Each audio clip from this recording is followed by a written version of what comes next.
Welcome to the Gaudium et Spes podcast.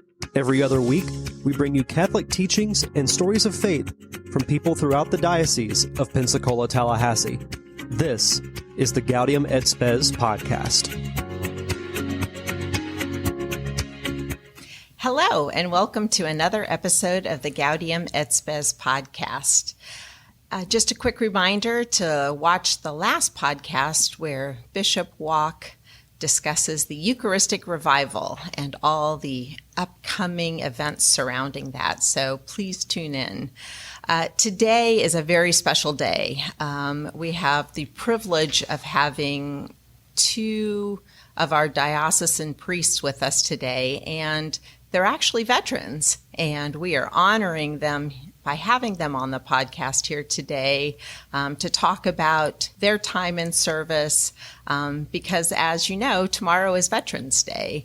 And so I'd like to welcome Pastor Craig Smith and Administrator and Father Priest, Father Jack Campbell. Thank you, Father. Welcome to the show here today. Thank you very much. Thanks, guys. Good to have you. We start off our show here every time with the first line of our namesake for the podcast, the first line from Gaudium et Spes, which goes from memory: the joys and hopes, the griefs and anxieties of the men of this age, especially those who are poor or in any way afflicted. These are the joys and hopes, the griefs and anxieties of the followers of Christ. So whenever we have priests on, we know you guys walk through not just your own joys and hopes and griefs and anxieties, but of your people as well. So anything going on in your world in recent times, Father Craig? Back in the beginning of October, I was able to fly to Bainbridge, Washington, and be the celebrant at my nephew's wedding. Oh, that's cool. Yeah, he's a West Point graduate, like his mother. Wow. And he married a friend of his from West Point. She was a cadet, and they graduated together. They realized they loved each other after they graduated. So it was an honor to be there for them, and that was a great joy to see the whole family, and just beautiful family up there in Poulsbo, Washington State. Very beautiful. How's the weather up there in October? It's nice and cool. Yeah, it was in the 60s. It wasn't that bad. It's getting colder now, but it's very cool. But yeah. Father Jack, what's going on with you? Griefs, anxieties? Griefs, anxieties. Joys, hopes? Okay. Give the dirty part. We'll give them the downer part of this whole thing. Well, it's a mixture. I mean, it's my fourth month at the Little Flower Catholic Church, and there's definitely highs and lows every day. The high right now is we're dedicating our Adoration Chapel tomorrow morning. The bishop will be there at the Mass, and it's going to be subdued. It's not going to be a grand festival, but it's been in the making for 4 months, and it's just beautiful to have this idea. When I got to the parish, just to see the old cry room, so we renovated it. Oh, yeah.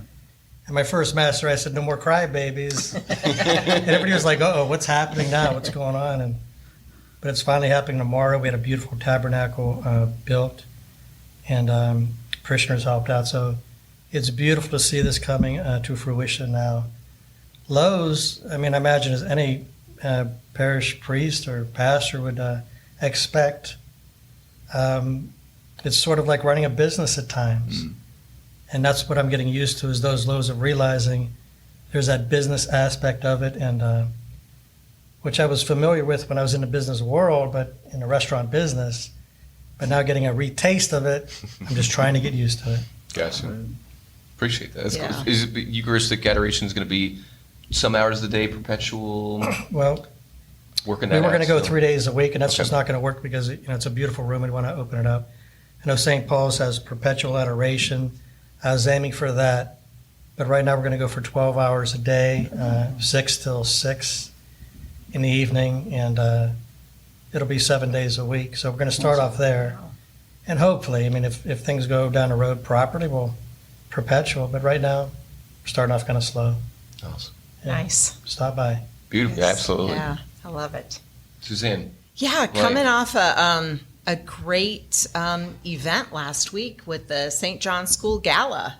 Oh, It nice. was an annual event, so we had a lot of great money raised for the school, for a lot of good improvements that are going on. So it's just nice to have friendship, fellowship, and get together with everybody. So thank you, St. John School, for all that you do and for all your supporters out there. So thank you for joining in on.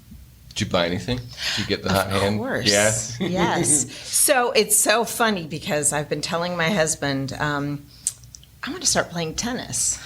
So they had a tennis package. There you go. I get an hour of lessons. So with That's a new pretty tennis cool. racket, Yeah. some balls. Yeah, I was excited. And the second prize I got, I can't say on air because I'm giving it to my son for Christmas. So Regifting. it is, exactly. Isn't that the Now he best? knows. I know.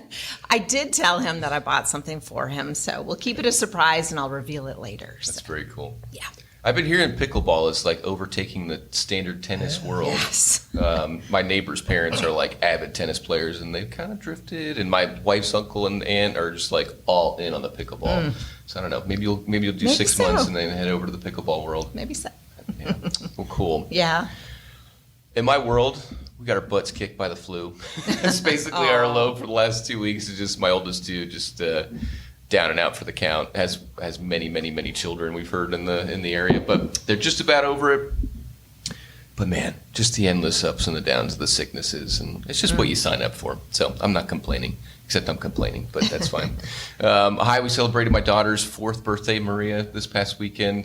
She wanted hot dogs for dinner, so we got her an overpriced hot dog at a local Pensacola establishment, which was good. But if it's more than $2, It's I mean, too what's much. a hot dog doing? I mean, this one was $8, so it's like we're saps and we're fools, but that's okay. But yeah, just see her little face. She got $4, and she just like put her arms up in the air with the $2 bills in each hand. She's like, "I got bills, I got bills," and so she is a lover of mammon apparently. But yeah, it was just a great day. So kids are great. They get sick. They turn 4. It's ups and downs. It's fun. Yeah. Well, terrific. Yeah. Well, good. Well, let's get into the heart get of into this. Let's learn a little bit more about Father Craig and Father Jack. So we'll start out with you, Father Craig. Just tell us a little bit about where you grew up and what led you to join the service. Sure. I'm an Army brat. My father was in the Army for 21 years. He was in the Marine Corps for 2 years when he was 15. But that's a different story. Wait, no, you have this 15? That's not allowed. No, it wasn't. he fraudulently enlisted, and because it was easier being in the Marine Corps at 15 than it was in his household. Let's put it that way, to put it gently. So he left there, and then he finished high school and college a few years, and then he went and joined the Army for 21 years and got out as a E8, Master Sergeant, First Sergeant. And along the way, he met my mother when he was in Germany. She was a tax official in Germany, and they fell in love. They were engaged after a week. They were married for 43 years. And I have 2 older sisters. They both served in the military. The eldest sister, Pam, she's a West Point graduate, class of 1990. And her son is also a West Point graduate. And my other sister, Tiffany, she was in the Army, enlisted in the Army, active duty for a while, and then she was in reserves for many years. And during that time, she started working for the exchange service. It's working for the PX and the BX. So it's like the department store they have on military bases. And now she manages the actual whole store over at Nellis Air Force Base in Las Vegas. And so the family was just military. My dad, and I thought about going in the military, and my dad says, "Well, it put you in the Air Force," because when I was a kid, I liked to take stuff apart. If I saw, here's this telephone, let me see how it works, and take it apart, but I wouldn't put it back together. And so he would get frustrated. He put me through like automotive classes and stuff like that, so I could satisfy my curiosity to take things apart. And then he goes, "Well, let's put you in the Air Force." And so I was. So I said, okay. I was kind of nervous at first. I was going to a German high school for a year in Germany and then working at my mom's company, which is it was Aldrich Chemicals out of Milwaukee, but they had a branch in Germany. And so I was helping out there as a box boy, which was pretty good. It was interesting. They had Bierpause, which was like beer breaks for the workers. You could have a full German beer at lunch. And for the maintenance guys, they could have one even earlier than that. So they had 2. But it was fun. It was fun. I did that, and then I enlisted in the Air Force and flew Flew all the way from Rhein Air Base in Germany all the way to Texas. That was a trip. We stopped by the duty-free store. I don't say as many people who joined the Air Force were able to do that, but it was a good time. Basic training wasn't a good time. It was basic training. Sure. They strip you down to build you back up. Right. But that dedication, that service that my family had, it was like home in a way. It's your culture. The military is your culture, and so it was sort of an easy decision to go in one of the branches. Wow. Interesting. Yeah. And so how many total years did you serve? I served in 10 years Okay. in the Air Force as enlisted, got out as an E5 staff sergeant. Yeah, and I was a crew chief, worked on airplanes, Wow. fighter jets. It's good job satisfaction. You fix your airplane, it goes up, it comes back. Hey, did my job. Just hope the pilot doesn't break your plane. Right. Which they do sometimes.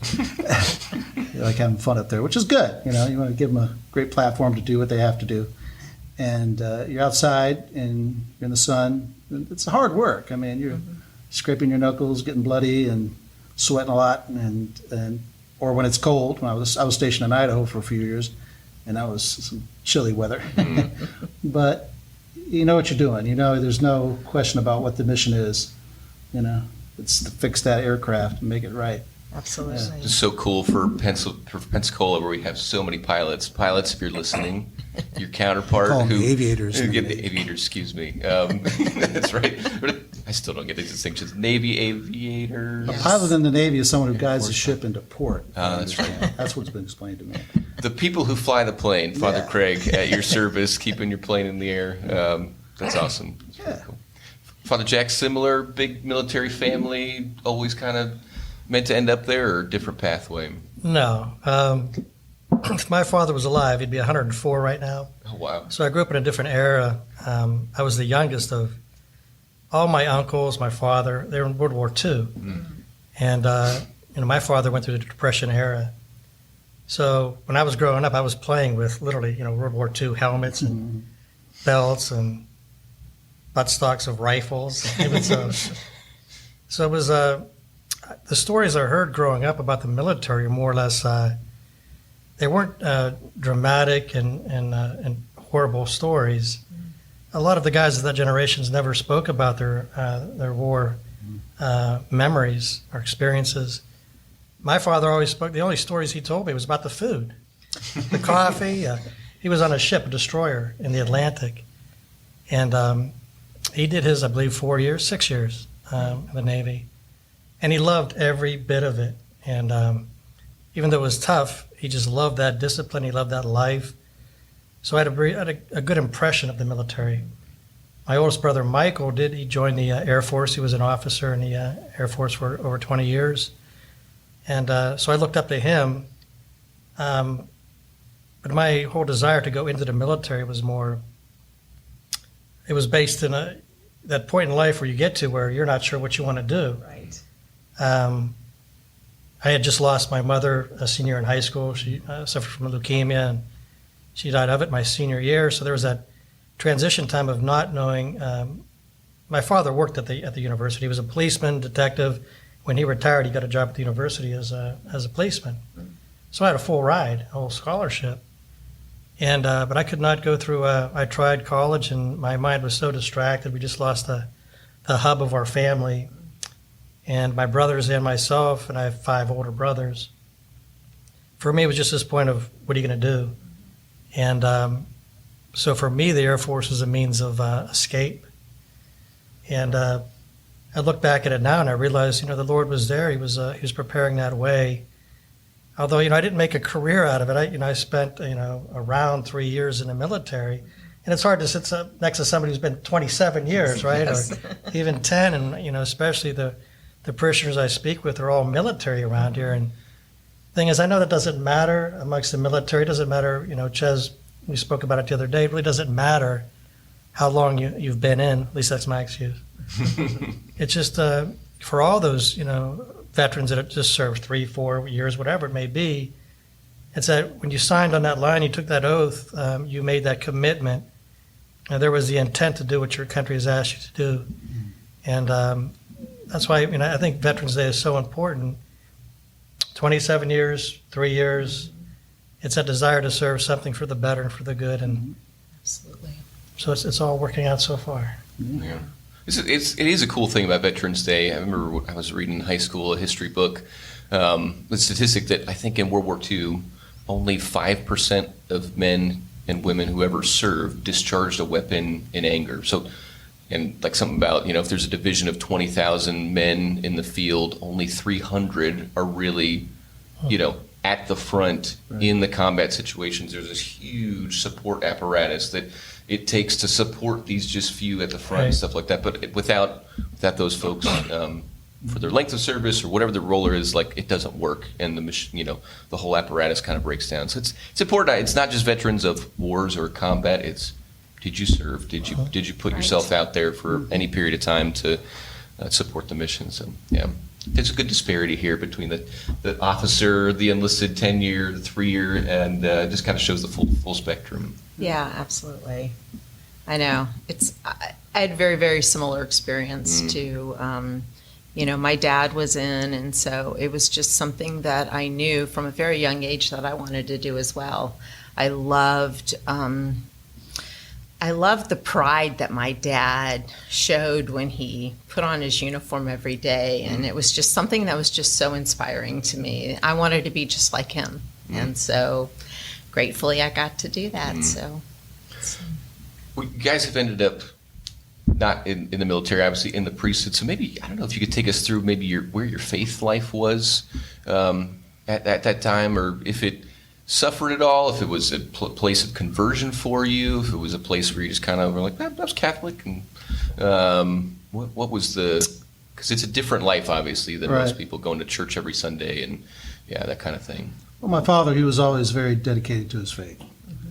He was a convert to Catholicism at a young age, and the family was Scotch-Irish Presbyterian on my grandfather's side, and his mother was she was of French heritage from Canada.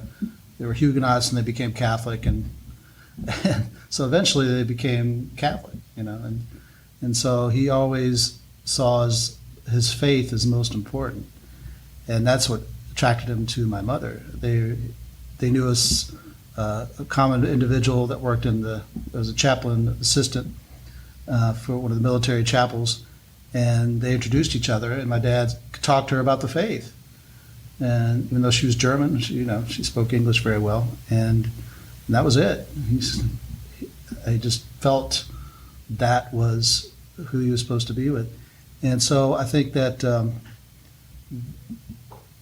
very center of the faith for me was my father. My father was always very honest. He ran away when he was 15, joined the Marine Corps, and there was no secrets, because he treated me as one of his troops in a lot of ways. He goes, you should be honored to treat you as a troop, not just merely a son. I remember him saying that. It seems kind of extreme, but great Santini, kind of snaps out every once in a while, And so it's in a way.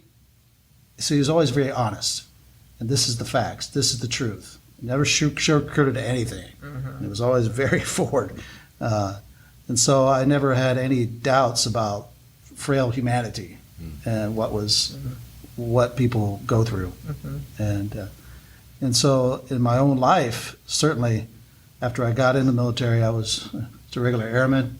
I had barracks was right here in the Air Force. They're a little nicer barracks in the Navy. You get stuck on a ship. We spend our money differently. Yeah, you do. Too, so that's okay.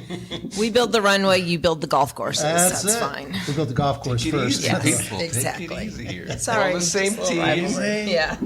But you're right next to everything's right there, and so you're having a good time, and you're a young guy, just like a college student. A lot of kids, in the military, a lot of babies, and I still went to mass every Sunday.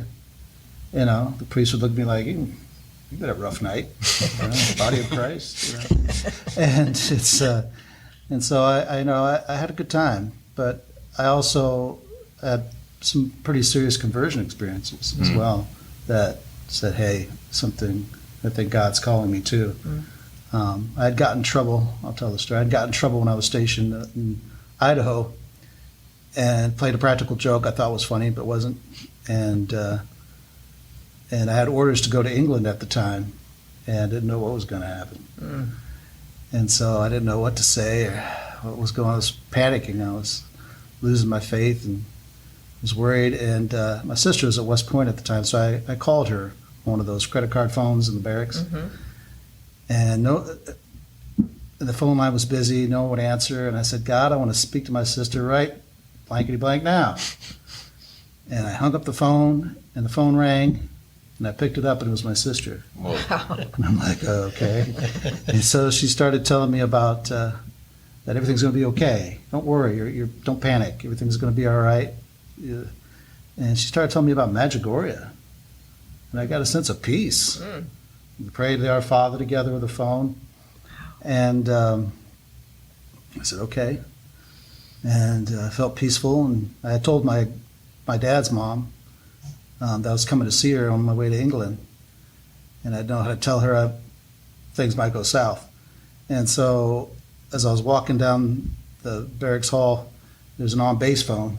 Those of you know the military would have an on-base phone. It rang, and it was my grandmother. And she was, yeah, I'm serious. And she said, don't worry, everything's going to be okay. And sure enough, within a week, stood in front of the chief, signed some paperwork, and he says, now you're out processing by the end of the week. And I was like, okay. So I got out of there, and I got to England, and I was at the burger bar at RAF Upper Hayford, where I was stationed. And there's a gentleman smiling, kind of laughing to himself, watching this young married couple argue. And we made eye contact, and he started talking. He was a salesman, retired Air Force. And I asked a question I didn't ask anybody before. I said, what religion are you? He goes, oh, I'm Catholic. And I asked him another question. I said, you ever hear of Medjugorje? And he goes, yeah, I've been there 3 times. And I'm like, okay. And this is like within like a week and a half. And These so phone calls in this conversation. This is, I got there in May. By October, I was in Yugoslavia, a communist country, visiting the Virgin Mary. And just the look on my first sergeant's face, my commander's face, the person working at the Yugoslavian embassy's face. This guy's obviously an American airman. He wants to go to Yugoslavia. And after that, just this profound call. So much so it scared me. And so I went back the other way for a long. But when I got to Tyndall, I ran to a retired Chief Master Sergeant that really challenged me towards my faith. I said, I'm thinking about doing this, thinking about doing that. He goes, stop thinking about it and just do it. So the more I got involved, the more this calling came back. I was on a retreat for the African American family at Camp Tampucci. Bishop Hawley was there, Deacon Seabrook was there, and all the African American community, and it was just wonderful, just a beautiful time. And that next day, I told my friend Lee, I said, I think I need to do something about this. It's not going away. And so Bishop Smith was the celebrant at St. Eugene's in Tallahassee. And after Mass, he goes, so, I hear you want to be a priest. And I'm like, okay, yeah, I'll think about it. And so he introduced me to Monsignor Tugwell at the time, and of course Father Joe Calipari. And that was about 2 years before I got out and went to the Come and See at St. Ben's, wonderful seminary. And my dad told me, I asked my dad, I told him, I said, Dad, I'm thinking about the priesthood, the first time. He goes, well, you got to be smart to be a priest, son. So Dad. And then the second time, after this, get more involved, and it just wouldn't go away. He goes, well, son, I see that's not going away. He goes, if you're called to the priesthood, you'll have a sense of completion that I had when I met your mother. And that was it. Wow. No matter what was going on, just that sense of, this is who I am. This is where I belong. Whether good or bad, whether it was a good day or a bad day or things are going crazy in the church or whatever's happening, this is where God's calling me to love. Glorious. Wow. Thank you for just taking us through That's the short version. I know. Goodness. Oh, I man. mean, I'm emotional. This is incredible. Well, but Father Jack, your story's a little different. You took some time after you got out of the Air Force to do other things before you got the calling that you answered to be where you are today, correct? I did. I mean, once in the military, first of all, the biggest experience I had in the military is basic training. Now, you hate it when you get there. Mm-hmm. But I actually enjoyed it towards the end. I love that discipline. I love that routine. I know that now. At the moment, it was just like, I got used to it. I felt at peace with that. And before we go there, I just want to say, when you got to basic training, I know Father Craig recognizes this. Now, this is a Gideon's Bible, but they give you this in the military, right? And when I got to the military, I was a cradle Catholic, mom and dad, Mass every week. But when you get to that age, you fade away, and I was one of those faders. And, I was in a delayed enlistment, so I had a good probably 6 months, if not, maybe not that many, before I went into the military. So I left Ohio, came down to Florida, and MEPS was in Alabama, Montgomery, I believe. Mm-hmm. And in that meantime, I was just getting ready. But when you get to basic training, they hand you this Bible, and they give you the option of either going to church or scrubbing a toilet with a toothbrush. You say, I'll take that Bible, right? You have your toothbrush back. And I remember going to a service. It wasn't Catholic, but it was air-conditioned, and you weren't marching. And I remember just saying, this is all right. Right. But I kept this Bible with me. I don't have many things from, the military. I just never really held on to things. But this is something I've held on to. And even after getting out and not being always so focused on even getting out of the military, I was still, I went to PJC for a year. And eventually off to culinary school. And in that time frame, there's a lot of more confusion, right? And thing is, what the military gave, I'm sure all of us, any veteran, is that military bearing and that ability to focus on an objective. And now you need the steps to take to get to that objective. And like Father Craig said, those hardships that come, it doesn't matter. You're still focused and you still struggle and you fight to get there.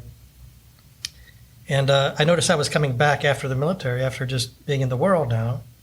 You're getting hit, you don't have that support group around you. And that bearing was starting a little bit frazzled, I guess, a little bit.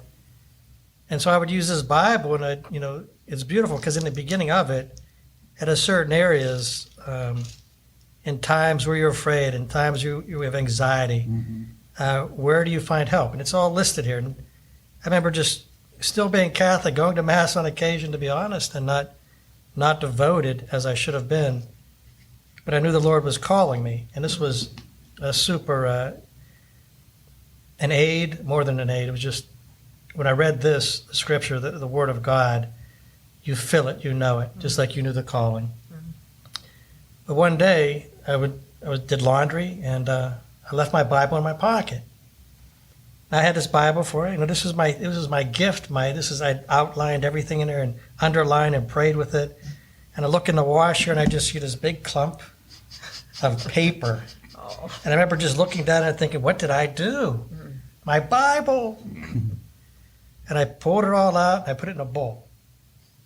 And I remember sitting there at the kitchen table just looking at it thinking, now I think we all have this flights of fancy sometimes. I said, wouldn't it be a miracle if God put this Bible back together? and I remember, that didn't happen, of course, right? But I remember going to a garage sale and I picked up a whole box of books, a case of books. And I brought it home and go through the books. And there was 4 of these in there. And, at the moment I was thinking, that's strange. And it sort of hit me. Because we all get these signs, these little nudges from God to say, I'm here. And I realized at this moment, he didn't bring that bowl back together as a Bible, but he brought me 4-fold, a new Bible, the same Bible. And I sort of look at that experience as almost like it's sort of how we are, right? We're a mess. We make our lives a mess most of the time, and here we are, we're praying to God, hey, put my mess back together. We want our way to be put back together. I wanted my Bible put back together when I came back. Here's this miracle. But he gives you the same gift in a different way, in his way. And it's even bigger. It's even greater than. But to answer your question, I was a horrible Catholic when I went in to the military. As far as, Catholic grade school, high school, going to Mass, altar server, altar boy, and but never thought about the priesthood. And upon getting out, it was a slow, 20 years of working in the kitchens after a culinary degree, and that entire road of just ups and downs, but always coming back to God. Once you found your life back in that bowl, so yeah, it's a little different, but in a sense, it's the same. Mm. Yeah. I appreciate the diversity in the stories. I've met people who have had kind of the military be almost like a Father Craig experience, be a place where they encounter a chaplain or a friend or something like that. Just kind of like, it's just an environment where conversion can happen. I also met people who've they've really lost their faith in the military in the midst of it, and not just because of combat experience or something like that. Just kind of sometimes you're stationed in Idaho and there's nothing to do, and I don't know. Like the sheer boredom of it just kind of breaks you down a little bit and stuff. So it's important to kind of see. I just met very few people who just had their military experience I was just like a job, and it didn't really impact my personhood or my faith or my perspective on the world. Whatever you do, you come on the other side different, I guess you would say. It has spiritual impacts.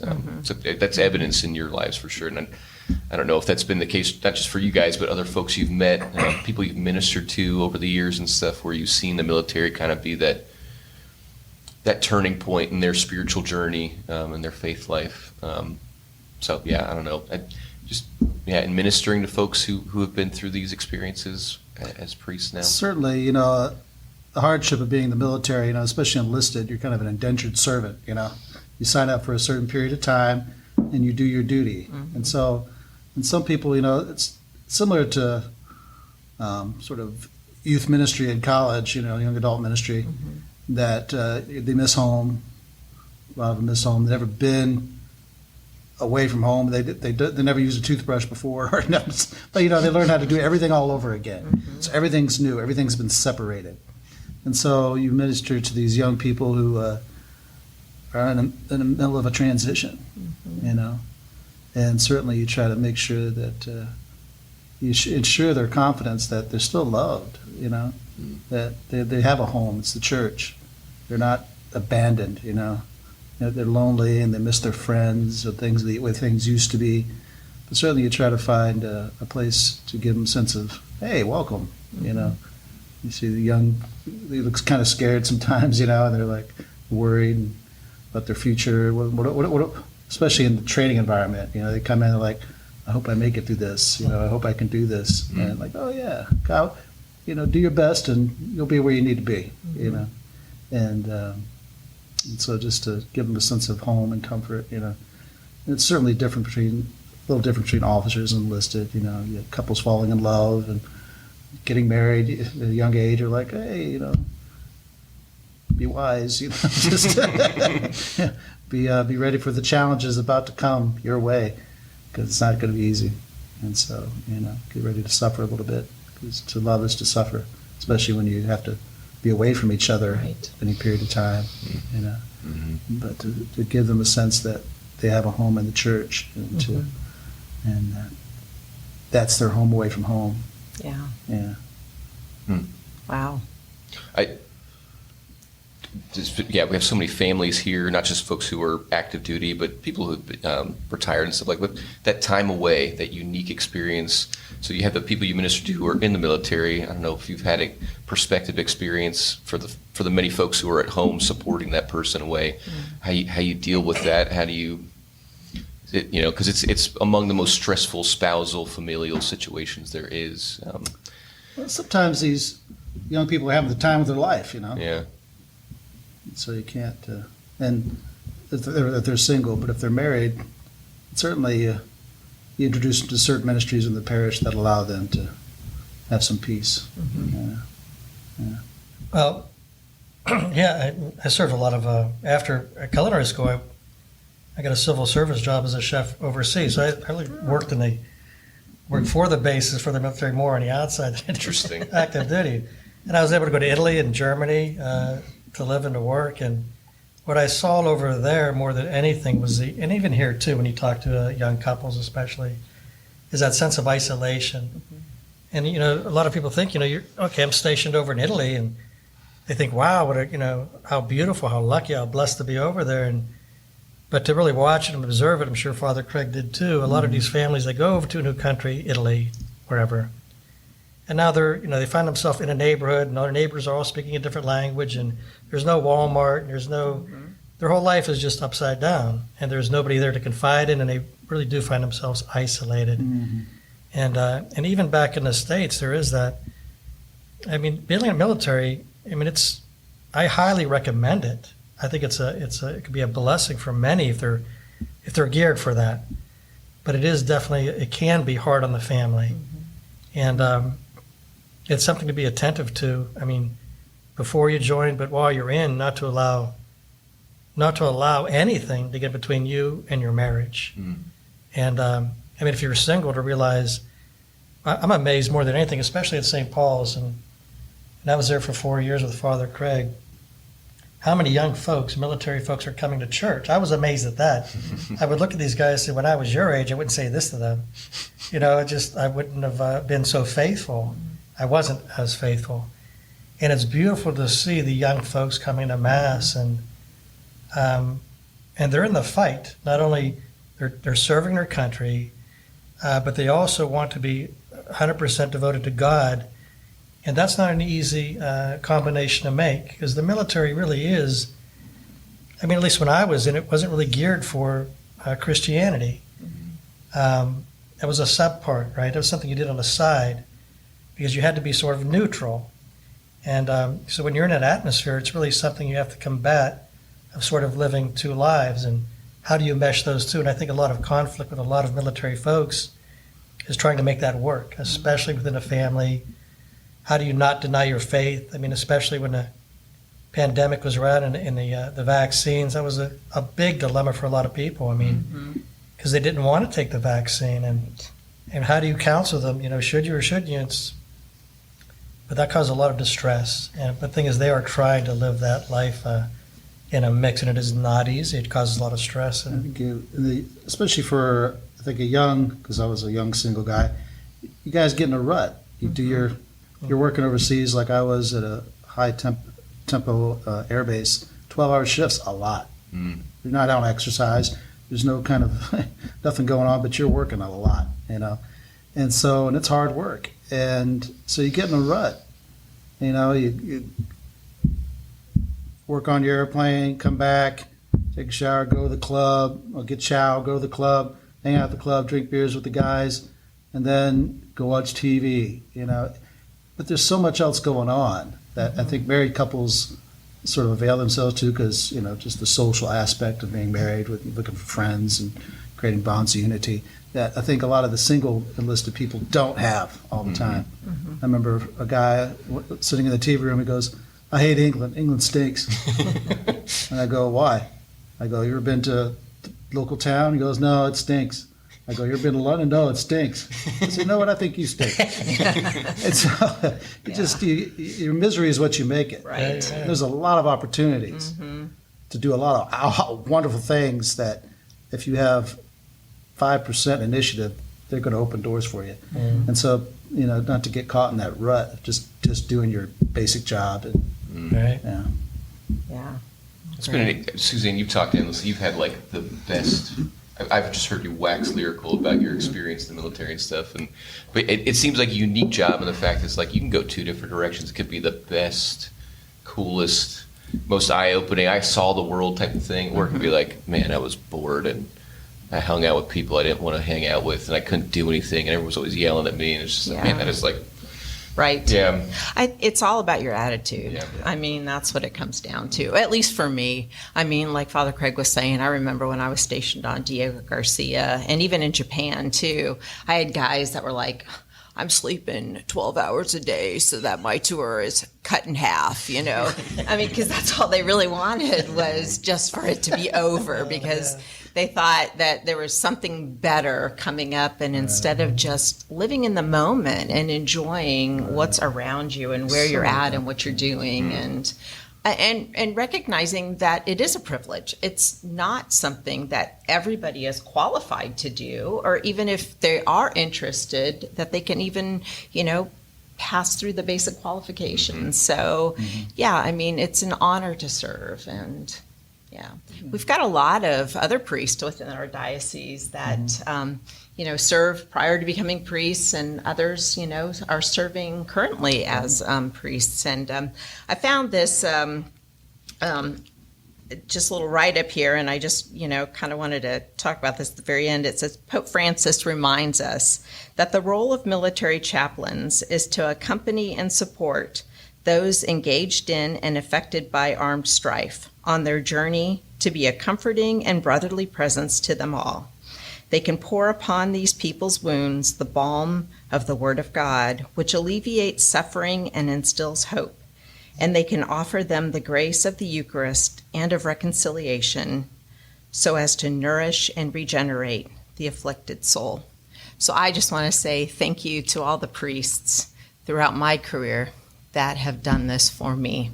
And I thank you for doing it for all of my fellow sailors, soldiers, airmen, Coast Guardsmen.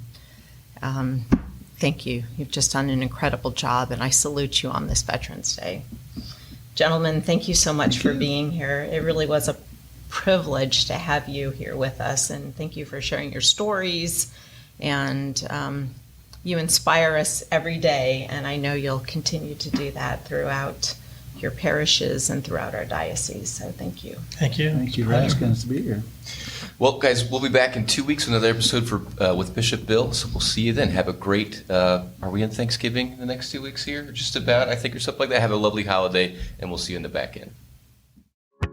Thank you for tuning in today to the Gaudium et Spes podcast. If you would like to know more about our podcast, please visit gaudiumetspes.net or go to ptdiocese.org and click the button that says podcast. If you listen to the audio version from an app such as iTunes, Stitcher, or Spotify, be sure and rate, review, and comment. If you watched us on YouTube, make sure you like and subscribe or leave us a comment there as well. Thank you for joining us.